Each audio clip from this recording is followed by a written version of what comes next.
The Tennis Gambling Podcast and the Sports Gambling Podcast Network is brought to you by Underdog Fantasy. Sign up today using promo code SGPN and then go to sportsgamepodcast.com/dog to enter our bonus contest. 5 winners will receive hats, shirts, and a $50 SGPN gift card. We're also brought to you by Hall of Fame Bets, sports enriched platform for parlays, player props, and game lines. Out the Hall of Fame Bets at bets.com. Use code SGPN to get 50% off your first month and start making smarter bets today.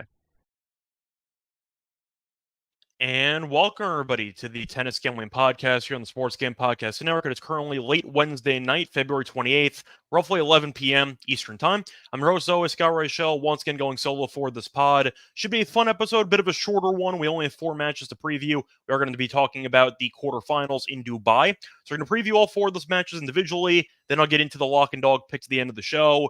We're going to do the actual quarterfinals for Santiago on either Thursday night or on early Friday morning. So stay tuned for that. But the point is the matches will be taking place on March 1st. So we're going to preview that and the Dubai semis in the next episode. But for this one, only 4 matches. Not going to cover Los Cabos. They're actually playing right now, so we're not going to bother. But as a result, we are going to talk about 4 matches. Should be fun, and hopefully we end up picking some nice winners. Now, a reminder before we get into the actual recap of the last episode, a reminder to hit the like button and subscribe on YouTube. Also, a reminder if you're listening to this on Spotify or Apple, hit the rate.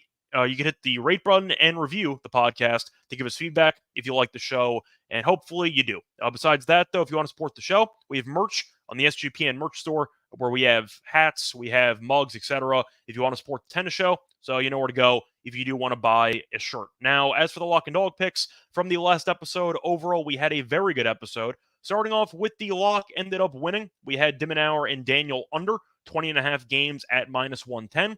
Never in doubt, Dimmenauer dominated the head-to-head meetings in the previous encounters, and the same thing happened pretty much to a T, as Dimmenauer buried Daniel. Never in doubt, did win in straight sets. For the dog, we also won, as we had Moutet moneyline at +110 against Baena. Was not easy, did go to 3 sets, was roughly 3 hours, but Moutet got it done, and he got the job done pretty convincingly in the 3rd set. So a nice sweep for us, and we'll look for another sweep here on Wednesday night, Thursday morning, etc. However, there was some news I want to at least talk about before recapping the Wednesday matches. Kind of goes hand in hand with it. Andy Murray, he ended up losing in straight sets to Humbert. Was not very close as he lost 6-2, 6-4. Then after the match, Murray indirectly stated he's going to retire, as he ended up saying he does not see himself playing past the summer. In reality, he's probably going to play Wimbledon, probably going to play the Olympics if he gets invited. I'm assuming he will. And then maybe the U.S. Open. But Andy Murray's career is close to being officially over. And I know he was critical of everybody calling him out for basically the fact that he should be retiring a couple weeks ago. And he was pretty aggressive with pushing back against that. Maybe it wasn't exactly the argument that he was going to play for longer. The argument might have been he wants to retire when he's ready, not when everybody thinks he's ready. Except it turns out everybody else was right, because Murray changed his mind about a month later and realized, yeah, I'm probably not cut out for this anymore, and now he's going to retire. Now, Murray is an all-time great player. Unfortunately for him, he was born in the wrong era, because if he was around without Djokovic, without Nadal, and without Federer, he would have won a bunch of Grand Slams. Instead, he had to settle for being the 4th best player in the best era of all time. It is what it is, but either way, point is Murray had a great career. Full disclosure, he's my least favorite player of all time, so I'm not going to miss him at all. But at least I'm going to point out that he definitely was a worthy adversary for the big 3. He was number 1 in the world for a bit, did win a couple Grand Slam titles, and I have to give him props for a great career, even though I didn't like him at any stage of it.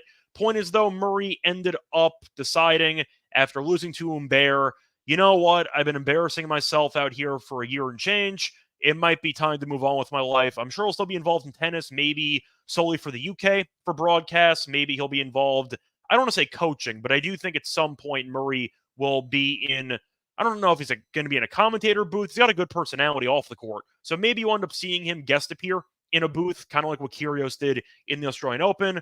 But Murray had himself a great career, and it does appear he's officially realizing it is time to move on. Murray he's got a replacement. He has a replacement hip. He went to 5 sets against Kokkinakis in the Australian Open for that all-time phenomenal comeback there Had a couple of marathon matches recently as well. He was known for last year for winning a bunch of marathon matches, and that's why I kind of nicknamed him the Marathon Man over the last year or so. He was a guy who never would quit. He'd always go down to the final point, and that's what we'll all remember him for, the gladiatorial spirit that he possessed. But unfortunately, the body just could not stay with the mind, and the body betrayed him. So it is what it is. Hip injuries are not ideal, as Myron, thanks for stopping by, points out. They're not a joke. He had a pretty good couple months for the comeback. Did make a final last year in Doha before Medvedev killed him, so he hasn't really been that close to winning a title since. I said he was not going to win a title in about the last 2 years, and he did not. But the point is, Murray, very, very solid career, tennis Hall of Famer, and unfortunately, his career is coming to an end. As for the actual recap of the other matches, I'm going to do Dubai first, then I'll move into Santiago. So I mentioned Murray already.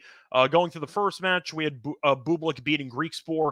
Unfortunately, we did have Griekspoor to win the quarter. Pretty rough, very close match, but Bublik won both tie breaks. Ended up seeing Rublev beat Kaza. Not shocked there. We do have Rublev to win the tournament. Umber beat Murray. You had Leheshka beating Kashanov. Fought off a couple of match points. Very, very entertaining match. He ended up winning 6-7, 7-6, 6-4. So Kashanov, I don't know if fatigue was really an issue. I just think Leheshka was better on some key points as he got the job done in a 3-set marathon. Medvedev did lose a set to Sonego. Looked like he was on upset alert early in that match. Then he just completely overwhelmed Sonego with consistency. Sonego, we know, is a volatile player. He has talent, but he has a lot of ups and downs in individual matches, and he had a massive downswing for the final 2 sets. Korda, though, absolutely destroyed Dzanchulp as he won 6-1, 6-0. Absolute bloodbath. Good win for Korda. Dzanchulp had a nice win against Manarino in the first round and then got run out of the building in the next round. You saw Mensik, though, retire in the second set against Fekina. Did lose a very tough first set, 9-7 in the breaker, and then went down 1-0 and decided, you know what, I'm exhausted. I made the final in Doha. They gave me an iPhone. I don't have to be here. And he decided that he was too injured or too tired or both to continue, and he ended up retiring. So Fekina advanced, and you had Hurkacz beating O'Connell in a competitive straight set win as he won 7-6, 6-4. So not really many upsets per se in Dubai. Leheshka beating Kashanov was an upset, but it was competitive. I don't think that was the most shocking thing you've ever seen. The most shocking thing I probably saw from the entire day in Dubai was Sonego winning a set. I just didn't see that happening.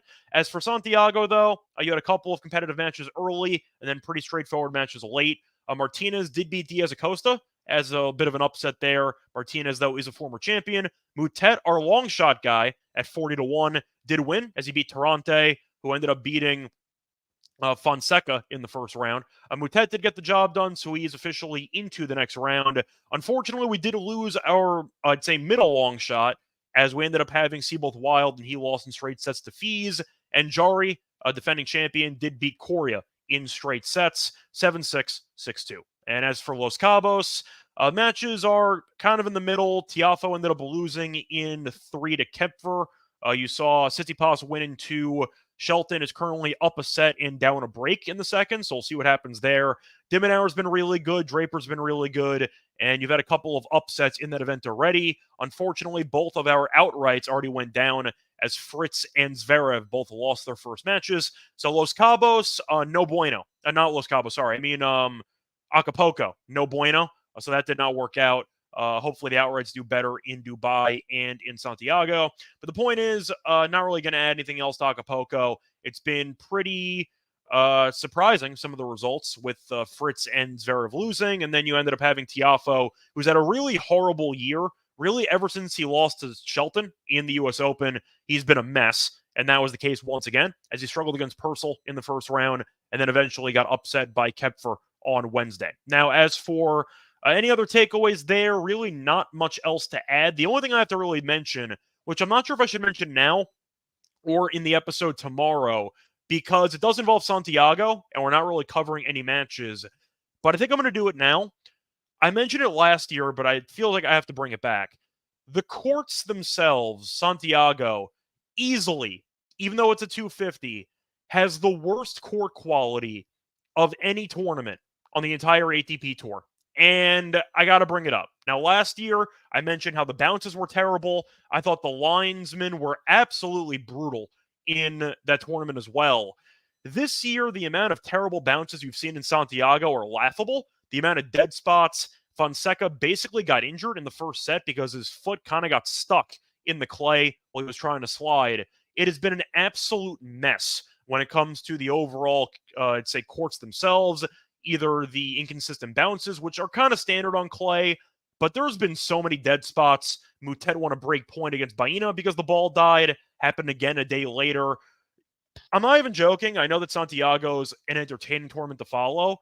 It really might need to be threatened to be demoted to a challenger event and like get its ATP 250 status removed because it's embarrassing to be an ATP event like that and you not only have points being altered from bad clay, but players might get injured. That Fonseca fall looked pretty scary for a bit. He got up and he ended up playing anyway. But still, the point is the court quality is abysmal in Santiago. It always has been. And until there's some type of threat made, they're not going to change it.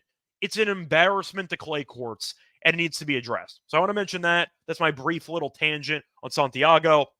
It's been really, really bad clay, and keep that in mind when you are betting on the Santiago matches. Keep an eye out for bad bounces, because there's a lot of them on this particular surface. Now, moving on to the actual preview for Dubai. We're going to start off in order. You have Lehecka taking on Bublik. Lehecka is a slight favorite, about minus 113, and Bublik is around minus 107 on the money line.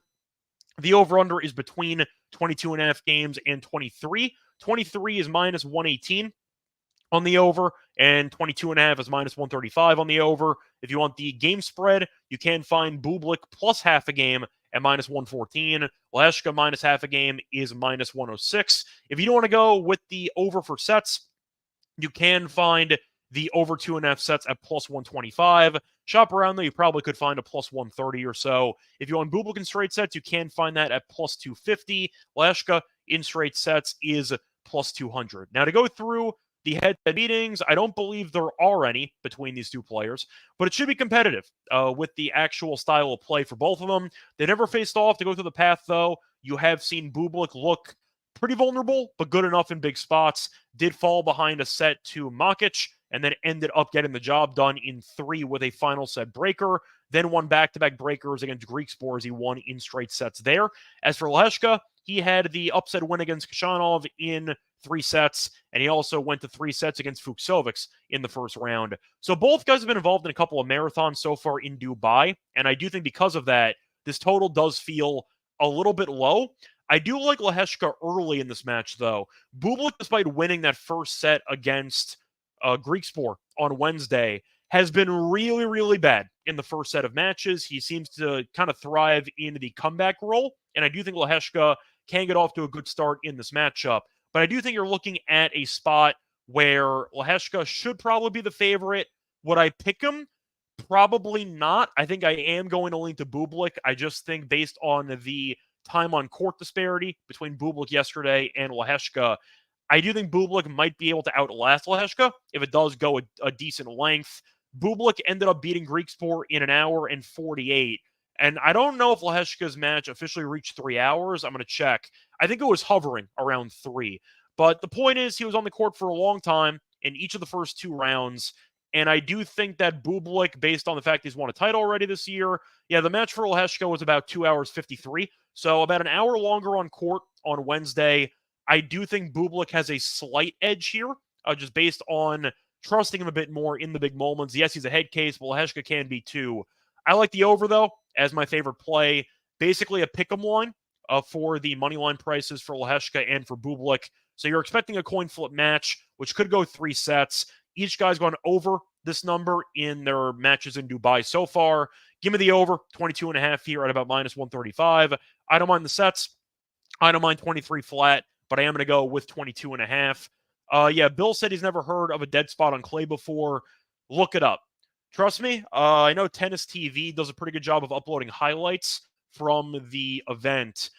Watch the Moutet and Baena highlights, and there's one break point in the first set. You'll know exactly what I'm talking about. It is one of the worst bounces on clay I've ever seen. The ball just absolutely dies. So look that up on Tennis TV if you want to find it, but there are a couple of dead spots. It is really bad. in Santiago. So moving on to the next match in Dubai, going to look at a matchup which should be decent on paper. You have Rublev at minus 205, Korda is plus 175, over-under is set at 23 flat. For game spread, Rublev minus 2.5 games is minus 112, Korda plus 2.5 is minus 108. If you want to go for set wagering, the over 2.5 sets is plus 135, Rublev in straight sets is plus 125, Korda to win a set is minus 155. Now, Korda's been really good so far in this event, ended up destroying Kotov, and then he buried Dzanchulp in the match on Wednesday. Looking at the path so far for Rublev, was dicey early as he almost lost to Zhang in the first round, but then looked really good in his following match as he was able to win in straight sets against Kaza. And you're going to the head-to-head, Rublev has owned Korda in the head-to-head.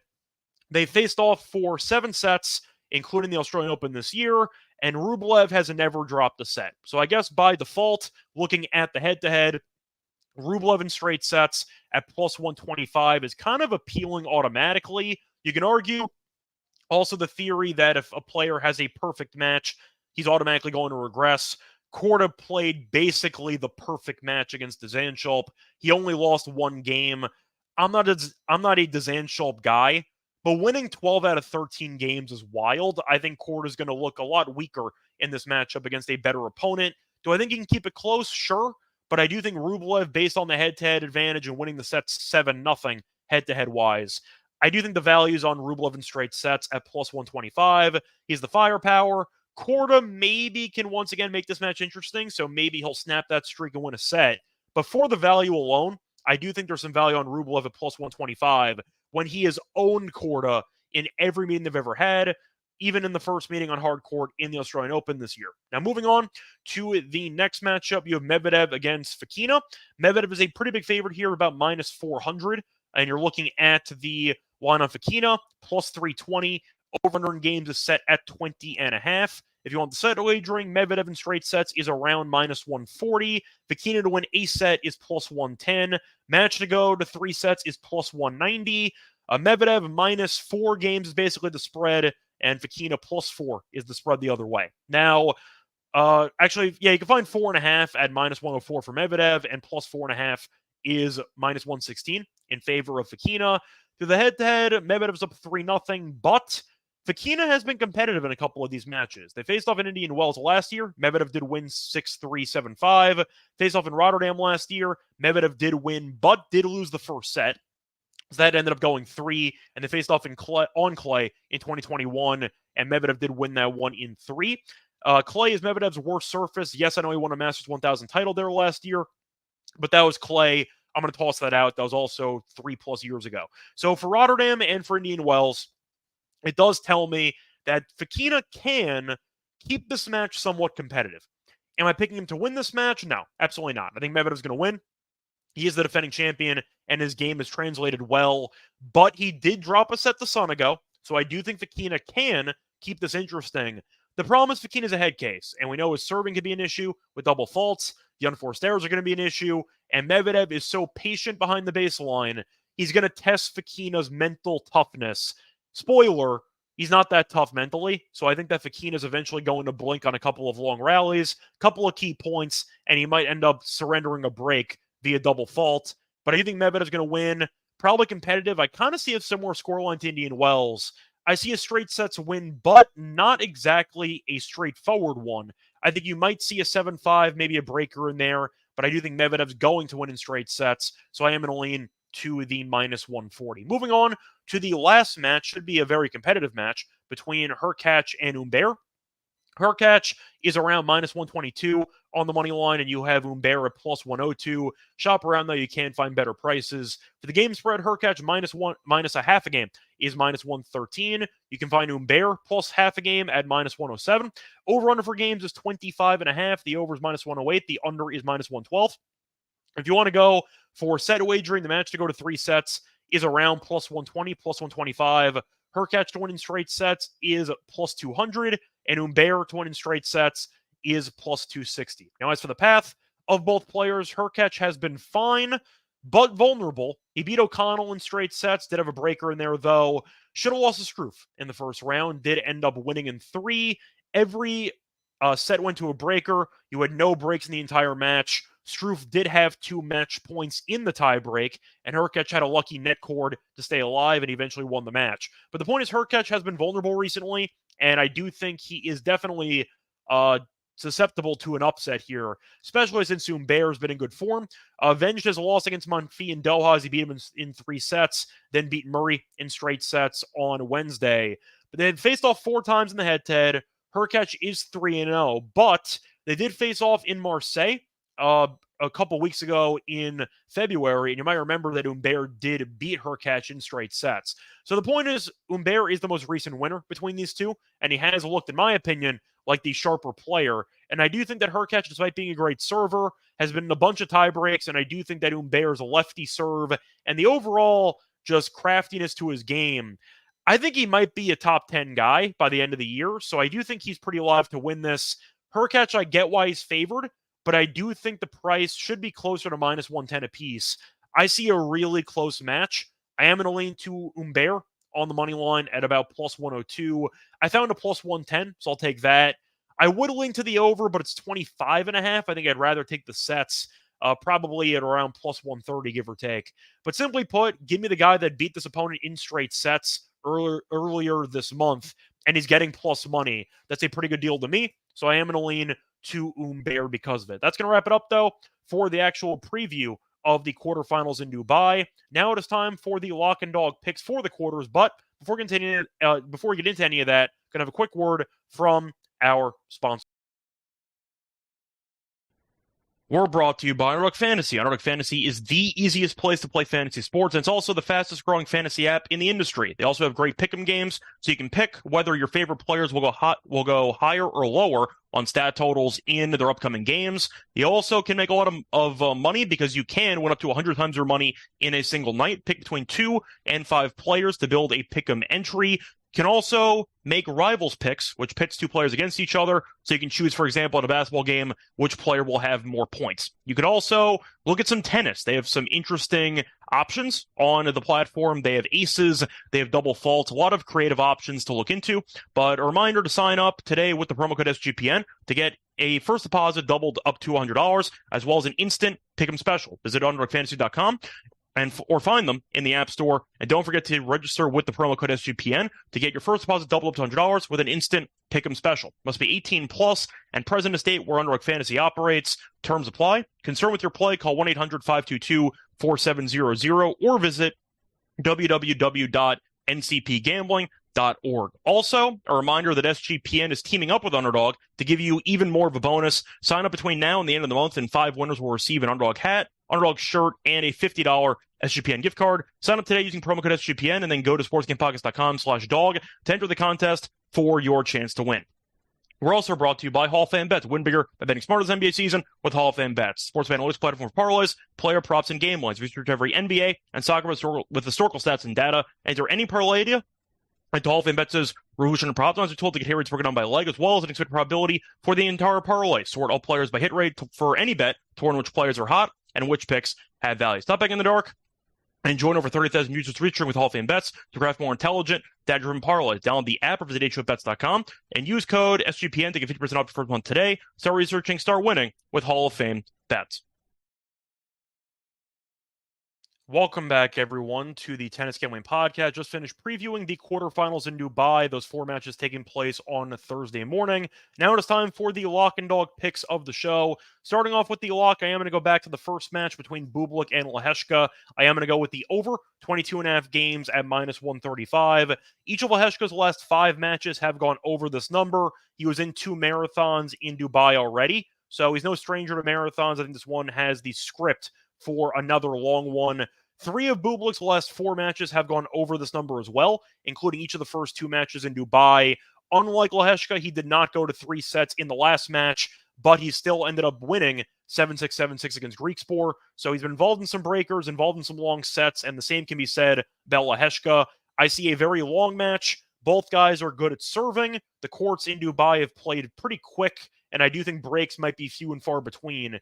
We know Bublik is also no stranger to punting sets and potentially forcing a third set. So a couple ways to get there, either a breaker and a long straight set win for one of these 2 guys, or You see them split the first 2 sets, and you basically win automatically. Point is, though, I am going to go with the over as my lock in what should be a very close matchup, especially based on the odds, where Lehechka's about minus 113 and Bublik's about minus 107. Basically a pick 'em, so you're expecting a 50-50 match. Give me it to play out that way. Give me the over in games as my lock. For my dog, I am going to go to the last match here. I am going to go with Humbert moneyline at plus 110. Simply put, Humbert beat Hurkacz earlier this month on hard court. It was in his home country, but still, Humbert finally exercises demons against Hurkacz. He was 0-3 against him. The matches were competitive, so it has been a close rivalry. But Humbert finally got there, and I think he is in better form. Hurkacz was a tiebreaker magnet recently, either in Rotterdam or in Dubai, and you might end up seeing a breaker or two in this match. But the point is, Hurkacz has been a bit vulnerable.